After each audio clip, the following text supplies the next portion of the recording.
사사기 3장 7절로 11절까지의 말씀 우리 다 같이 한 목소리로 합독하겠습니다. 이스라엘 자손이 여호와의 목전에 악을 행하여 자기들의 하나님 여호와를 잊어버리고 바알들과 아세라들을 섬긴지라. 여호와께서 이스라엘에게 진노하사 그들을 메소포다미아 왕 구산 리사다임의 손에 파셨으므로 이스라엘 자손이 구산 리사다임을 8년 동안 섬겼더니 이스라엘 자손이 여호와께 부르짖음에 여호와께서 이스라엘 자손을 위하여 한 구원자를 세워 그들을 구원하게 하시니 그는 곧 갈렙의 아우 그나스의 아들 온니엘이라. 여호와의 영이 그에게 임하셨으므로 그가 이스라엘의 사사가 되어 나가서 싸울 때에 여호와께서 메소포다미아 왕 구산 리사다임을 그의 손에 넘겨주심에 온니엘이 손이 구산 리사다임을 이기니라. 그 땅의 평온한 지 40년에 그나스의 아들 온니엘이 죽었더라. 아멘. 우리가 정말 신앙생활하면서 정말 명심해야 될 몇 가지 중에 하나가 뭐냐면 주님께서 복음을 이 땅 가운데에 처음 시작하시고 하나님의 나라를 선포하실 때에 모든 것이 이제 주님의 그 사역 안에 무르익고 완성되어질 때에 주님께서 말씀하신 것, 내가 내 교회를 세우리니 라는 말씀입니다. 베드로의 그 신앙 고백 가운데 내가 내 교회를 세우리니 그리고 너희로 하여금 그 교회에서 신앙생활하게 하신다라고 말씀하셨을 때에 주님께서 우리가 온전한 신앙생활을 해나가는 데에 반드시 필요한 것으로 단 하나를 주셨는데 그것은 교회였다라고 하는 것들을 꼭 기억해야 됩니다. 그리고는 나중에 이제 승천하시면서 또 하나를 약속하신 것이 그래 기도하며 기다리라고 하신 것이 성령이었습니다. 그러니 여러분 우리가 신앙생활하고 교회생활하는 데에 주님이 주신 가장 중요한 유의한 선물은 보이는 것으로는 교회요 보이지 않는 것으로는 성령이다 라고 하는 것들을 꼭 기억하여야 합니다. 그리고는 교회를 생각할 때에 분명한 것 하나는 뭐냐면 그 모든 신앙생활을 하는 중에 있어서 하나님께서는 결코 우리를 홀로 서 있지 않게 하셨다. 교회라고 하는 그 말 자체 안에도 하나님의 가르침을 따르는 결사대와 같이 함께하는 동지들과 동무들과 지체들을 허락하셔서 서로가 서로에게 부족한 것을 메워주며 어울러 함께 가게 하셨다라는 것을 교회라는 또 신앙 공동체라고 하는 것을 주셨다라고 하는 것을 기억하고 그것이 하나님의 뜻이었다라는 사실들을 여러분 우리는 꼭 기억해야 됩니다.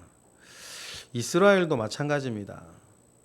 저마다 홀로 있지 아니하고 하나님께서 하나님을 경외하는 이스라엘이라고 하는 공동체를 우리에게 허락하셔서 모두가 함께 하나님 앞에 온전히 살아가게 하셨다라고 하는 것을 기억해야 되는데 오늘 본문에서도 공동체의 원리를 우리에게 보여주는 우리 온전한 신앙생활과 일상생활을 하는 데에 공동체 안에서 우리가 기억해야 되는 중요한 원칙들을 오늘 본문에서도 엿볼 수가 있습니다.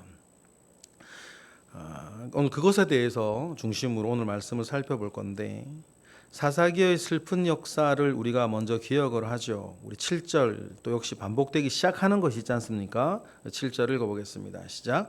이스라엘 자손이 여호와의 목전에 악을 행하여 자기들의 하나님 여호와를 잊어버리고 바알들과 아세라들을 섬기기 시작합니다. 여러분 먼저 죄악은 죄악이 기능하는 첫 번째가 뭐냐면 하나님과 단절, 하나님과 분리시키는 겁니다. 에덴 동산에서부터 우리가 신앙생활하는 개인적인 경험을 놓고 보더라도 여러분, 죄악의 첫 번째 기능은 하나님과 분리시키는 거예요. 하나님과 단절하게 하는 겁니다. 교회 다니는 사람도 마찬가지입니다.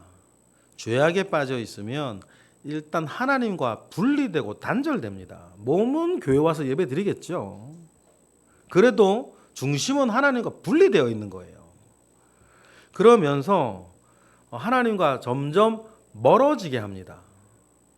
하나님과 분리되고 멀어진 시간이 여러분 점점 길어지면 길어질수록 드러나는 결과가 뭐냐면 하나님을 잊어버리게 해요. 살아가면서 생각과 마음 가운데에 하나님을 잊어버리게 합니다. 하나님을 잊어버린 채 살아갔던 그의 마음과 생각과 삶이 막 이렇게 단단해지기 시작할 때에 어느 날 문득 하나님의 말씀이 그에게 들려오면 나는 이렇게 막 살고 있는데 거기에 맞지 않는 이야기들을 자꾸자꾸 하니 잔소리처럼 들으면서 어떻게든 하나님에 대해서 이제 거역하게 돼요. 그래서 모든 죄악의 최종적인 목표는 하나님에 대해서 그래서 적개심을 가지게 하는 겁니다. 죄악의 최종 목적은 그거예요. 하나님에 대한 적개심을 가지게 하는 거예요. 그러니 여러분 맨 처음엔 단절되고 멀어지고 잊혀져서 적개심을 가지게 하는 데까지 죄악이 사람들을 끌어가는 그 모양새들을 흐름들을 우리는 잘 이렇게 염두에 두고 살아야 돼요. 흐름이 영적 원리가 그렇다. 그래서 이 죄악이라고 하는 이 치명적인 독약이 하나님의 빈 공간을 맨 처음에 만들어 올 때에 빈자리는 그냥 빈자리로 있는 게 아니고 반드시 다른 무엇인가로 채워지게 되어 있습니다. 돈 욕심으로 채워지든지 사람 욕심으로 채워지든지 다른 쾌락으로 채워지든지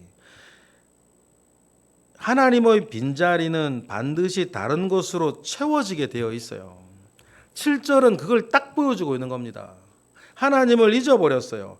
악을 행하여서 하나님을 잊어버렸습니다. 그럼 가만히 있는 게 아니라 그건 다른 것들이 채워지게 되어 있는데 바알들과 아세라들로 채워져 있다. 이 쾌락 요소가 들어있거든요. 경제 요소가 들어있는 것 아닙니까?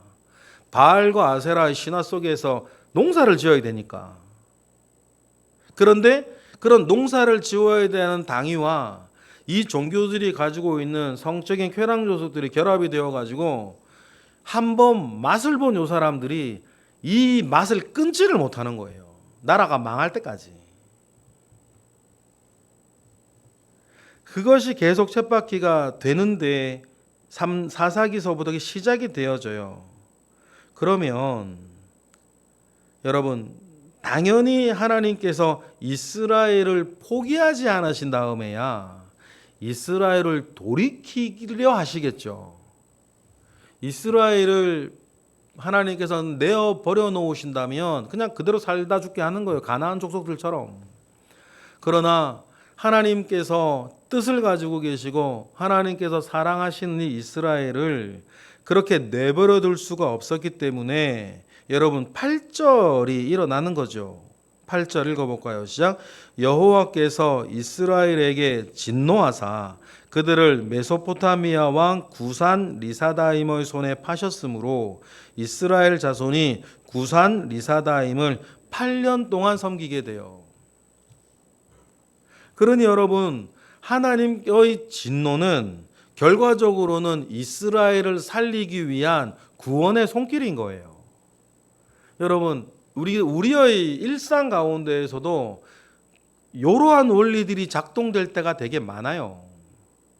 고난이 찾아오고 실패가 찾아오고 어려움이 찾아오고 아픔이 찾아올 때에 그 환난들 속에 완전히 날아가 버리는 사람들이 있습니다. 주저하는 사람들이 있어요. 분노와 상처와 시리와 낙심 가운데 있는 사람들이 있습니다. 그런데요, 하나님의 사람은 그 여호와의 진노하심 가운데 찾아온 환난 속에서 시간이 걸리든 안 걸리든 결과적으로 하나님을 바라봐요. 하나님의 은혜를 얻습니다. 이게 하나님의 사람인 거예요.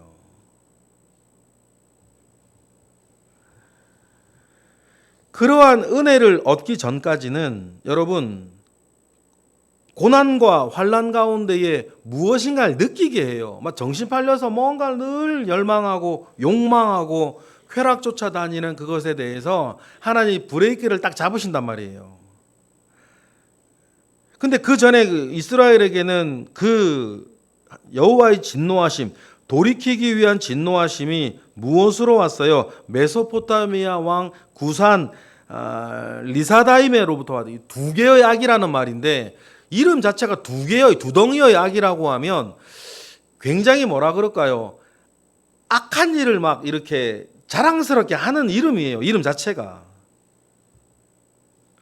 그 사람이 이스라엘을 압도하는 거죠. 이게 당연한 결과예요. 여러분 출애굽이 애굽을 탈출한 게 이스라엘이 애굽 사람들보다 능력해서 탈출한 것도 아니었고 가나안 땅을 정복할 때에 많은 왕들이 있었는데 이스라엘이 그들보다 강력해서 땅을 차지한 것도 아니었어요. 전적으로 하나님의 역사 아니었습니까? 그런데 하나님의 역사로 땅을 차지한 사람들이 하나님을 떠나버리면 재역전이 일어나겠죠. 이제는 그 땅 사람들이 이스라엘을 압도하는 거 아닙니까? 이 사실을 이스라엘은 마치 자기가 잘나서 그렇게 된 것이냐. 그래서 고난을 당합니다. 그렇게 고난을 당하도록 하나님 진노하세요. 그러면 어리석고 안타까워도 당연히 여러분 하나님의 사람은 구절처럼 반응하는 거예요. 9절 읽어볼까요? 시작. 이스라엘 자손이 여호와께 부르짖음에 여호와께서 이스라엘 자손을 위하여 한 구원자를 세워 그들을 구원하게 하시니 그는 곧 갈레버의 아우 그나스의 아들 온니엘이라. 고난 속에 하나님이 보이면 여러분 살 수 있다, 산다는 증거예요. 그런데 참 안타까운 고난 가운데 있으면서도 하나님이 보이질 않고 고난 가운데 있으면서도 다른 사람 찾아가 하소연을 할 줄 아는데 기도는 할 줄 모르고 고난 가운데 힘들어하면서도 그 속에서 하나님의 은혜를 발견하지 못하는 도무지 발견하지 못하는 사람들이 있어요. 그런 분들 보면 교회 안에서도 그런 분들을 보면 두 가지 마음이에요. 저러다 죽는다는 마음과 하나님께서 그를 포기하지 않으신다면 시간이 좀 더 있어야 되겠구나. 시간이 좀 더 있어야 된다는 말은 뭐냐면 더 고생해야 된다는 말이에요. 귀가 열릴 때까지, 눈이 열릴 때까지, 마음이 열릴 때까지. 그럴 때는 답이 없어요. 그럴 때는 뭐 누가 목사가 다른 사람들뿐 아니라 목사라 하더라도 어떤 뭐 선하고 하나님의 그런 얘기를 하면 그 마음에 다 아는 얘기. 그런 얘기 누가 몰라? 다 아는 얘기. 그런데 마음에 와닿지 않는. 그런데 여러분 우리도 경험들이 있으실 거예요. 그런데 다 아는 그 얘기가 귀로가 아니라 마음에 들릴 때가 있어요. 그게 뭐예요? 고난이 끝나간다는 뜻이에요. 이스라엘이 고난 가운데 비로소 하나님께 부르짖습니다. 그럼 여러분 여기에서 공동체의 힘이라는 게 있어요. 공동체 얘기로 시작하지 않았습니까? 그럼 그 공동체 가운데에 하나님께서 누군가를 일으키시는 거예요. 공동체에 여러 사람들이 있으니까 그 공동체 가운데에 한 구원자로 세웠는데 그 사람이 온니엘이었다. 첫 번째 사사예요. 여러분 우리가 온니엘을 사사기 1장에서 읽었어요. 유다 지파의 영웅이었습니다. 노블레스 오블레주를 실천하는 정말 모범적인 사람이에요. 그리고 유명한 갈렙의 사회가 됩니다. 이스라엘 첫 번째 사사 온니엘의 등장인데 이 온니엘은 사사의 모형 같은 사람이에요. 사사기에 등장하는 아마 사사기에 기록되어져 있지 않은 전체 사사 가운데에 가장 사사답고 가장 훌륭한 사람이 온니엘이었던 것 같아요. 그래서 온니엘이 어떻게 살았고 어떻게 전쟁했는지 설명이 필요 없어요. 다른 사사들에게서 보이는 인격적인 결함이나 삶의 결함이 온니엘에 나타나지 않습니다. 마치 온니엘은 이스라엘 백성들 가운데에 이름 석자가 명함인 사람이에요. 이름 석자가 명함 그 자체인 사람. 그래서 어떻게 전쟁을 했는지 그 후에 어떻게 했는지 설명조차 없어요. 그런데 놀라운 사실은 이 온니엘이 말입니다. 그니스족이에요. 그나스족이죠. 다시 말해서 이방인이란 말이에요. 갈렙도 이방인 아닙니까? 유다 지파에 속해 있지만 갈렙도 이방인이고 온니엘도 이방인이에요.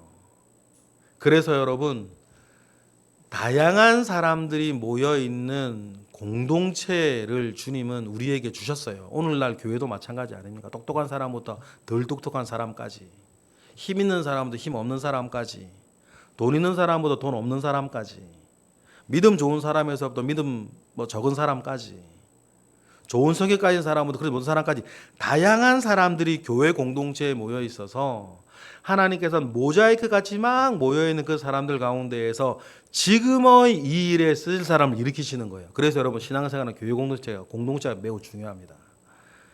그래서 온니엘이라는 사람이 등장을 해요. 그리고 온니엘이 일어나 이스라엘이 위기에 처해 있을 때에 하나님께 그리고 이스라엘 공동체 앞에 서게 되죠. 그래서 여러분 10절 보시면 모든 승리의 필요 조건 여호와의 영이 그에게 임하셔서 10절 읽어볼까요? 시작. 여호와의 영이 그에게 임하셨으므로 그가 이스라엘의 사사가 되어 나가서 싸울 때에 여호와께서 메소포타미아 왕 구산 리사다임을 그의 손에 넘겨주심에 온니엘의 손이 구산 리사다임을 이기니라. 그리고는 11절 40년 동안 이스라엘이 평안해요. 이게 참 이중적인 의미가 있죠. 11절 읽어보겠습니다. 시작. 그 땅이 평온한 지 40년에 그나스의 아들 온니엘이 죽어요. 40년 동안 평안했다는 말이 이중적인 건 참 그랬구나. 근데 또 다른 의미는 뭐예요? 그 죽은 뒤에는. 오늘 본문 이야기를 보면서요, 온니엘이 있을 때와 없을 때 이스라엘은 완전히 달라지는 거예요. 온니엘이 일어서기 전에 이스라엘이 어땠습니까? 온니엘이 죽은 다음에 이스라엘이 어떻게 될까요? 여러분, 그래서 우리가 교회 공동체 안에서의 어떤 우리의 신앙생활을 생활할 때 기억해야 할 세 가지 원칙. 첫 번째, 안 되면 붙어라도 있어라. 혼자 안 되면 붙어라도 있어라. 첫 번째 신앙의 원칙이에요. 여러분, 신앙생활과 교회생활과 일상생활 가운데에 나 홀로 하나님 아버지 앞에 온전하게 되어지지 못할 것 같으면 온니엘에게 붙어라도 있어라. 온니엘의 지도 아래에 붙어라도 있어야 되는 거예요. 성경에 그러하니 무수하게 많습니다. 그리고 두 번째, 붙어 있는 동안에 자라라. 최소한 어느 때까지 자라야 되냐면 붙어 있는 동안 자라야 되는데 최소한 자생력을 갖출 때까지는 자라라. 우리가 공동체 안에서 이루어내야 되는 거 아닙니까? 영적인 자생력을 갖출 때까지는 자라라.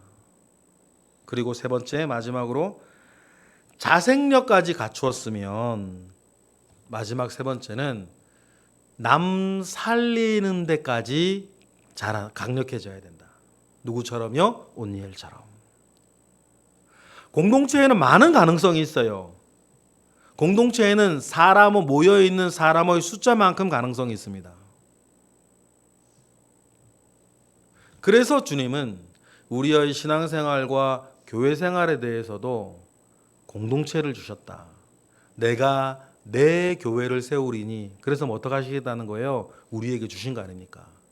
그래서 그 주신 교회 공동체 안에 우리는 거룩한 성동교회를 이루고 있다는 사실들을 여러분 우리는 기억을 하고, 그 공동체 안에서 우리가 이루어 나아가야 할 단계, 아까 좀 전에 말드린 이 세 가지 단계를 잘 밟아 나아가시고, 그리고 공동체를 이끌어 가시는 진정한 구원자 하나님을 온전히 바라보게 하는 것, 그에게 철썩 붙어 있는 것,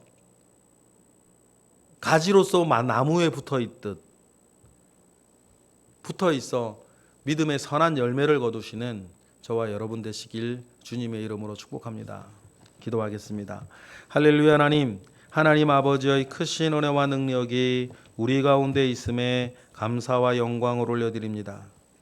크신 은혜로 함께하옵소서. 크신 능력으로 함께하옵소서. 주님께서 우리에게 교회를 주시고 그 공동체 안에서 우리가 바라보아야 할 것, 일어나야 할 선한 일들을 우리가 사사기를 통해 바라보았습니다.